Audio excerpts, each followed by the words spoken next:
আসসালামু আলাইকুম প্রিয় দর্শক, জানিয়ে দেব এখনকার গুরুত্বপূর্ণ টপ নিউজটি। পুরো নিউজে আছি আমি নবনীতা শৈলী।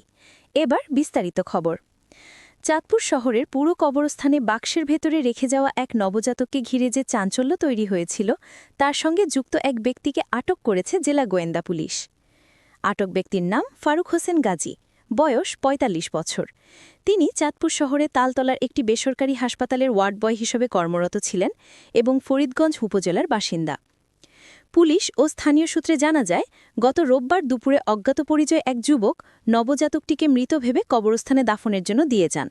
কবরস্থানের দায়িত্বপ্রাপ্ত ব্যক্তি বাক্স খুলে দেখেন শিশুটি জীবিত। পরে সাংবাদিকদের সহযোগিতায় তাকে দ্রুত হাসপাতালে ভর্তি করা হয়। হাসপাতালে নিয়ে গেলে জানা যায়, নবজাতকের ওজন মাত্র ৮০০ গ্রাম এবং তাকে নিবিড় পরিচর্যা কেন্দ্রে রাখা হয়। অনেক পরিবারই শিশুটির দায়িত্ব নিতে আগ্রহ প্রকাশ করে। শেষ পর্যন্ত শাহিন নামের এক ব্যক্তি দায়িত্ব নেন। কিন্তু দুঃখজনকভাবে উদ্ধারের প্রায় ৮ ঘণ্টা পর চিকিৎসাধীন অবস্থায় শিশুটি মারা যায়।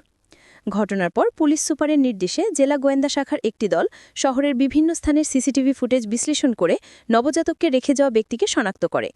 তদন্তে ফারুক গাজীকে আটক করা হয়। জিজ্ঞাসাবাদে তিনি স্বীকার করেন, ৫০০ টাকার বিনিময়ে নবজাতকটিকে কবরস্থানে নিয়ে গিয়ে দাফনের ব্যবস্থা করেছিলেন।